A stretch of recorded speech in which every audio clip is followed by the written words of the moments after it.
So through my research, I decided to kind of look at the gender of First Nations playwrights and see if gender plays a role in how societal issues are presented in First Nations theater. Why I decided to look at First Nations theater was because I thought that is such a pivotal and important field to look at, especially with the current dialogue around the missing and murdered Aboriginal women. So looking at my research, I looked specifically at how rape and sexual violence is presented in First Nations theater. And through my research, what I discovered was that sometimes the gender of the playwright can really impact the way rape and sexual violence is discussed and presented in First Nations theater. So my research had led me to look into how the gender of the playwright really plays a role in how rape culture is presented on stage. So when I looked at the works of Thompson Highway and the way he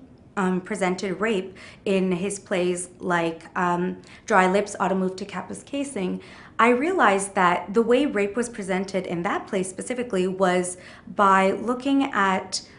rape as a metaphor for European colonization. But when I looked at the way rape was presented in Yvette Nolan's piece, I looked at how rape was presented as a violent material practice. This sort of made me think about the roles that men and women play within the Aboriginal community itself. So it's kind of to say that sometimes male playwrights may have presented rape as a metaphor because they were concerned about the notion of European colonization, whereas women wanted to really express and let audience members understand that, rape and sexual violence are real violent material practices.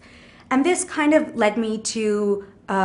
look at the hierarchical roles within the First Nations community and how, how the issue of rape culture is so predominant even within the community, and how theater was kind of that outlet for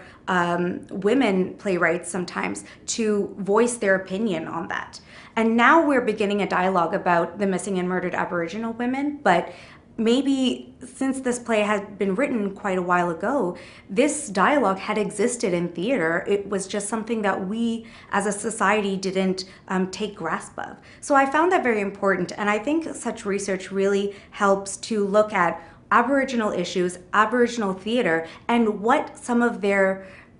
means and interpretations of theater really mean for us as a society, and what we are meant to understand from that. And so looking at the gender of playwrights is not to necessarily say that all male First Nations playwrights and all female First Nation playwrights think this way, but it's mainly to look at the fact that this is a topic worth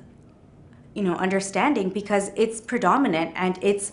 in the theater, and those topics are so subtly incorporated in those plays that it's worth exploring.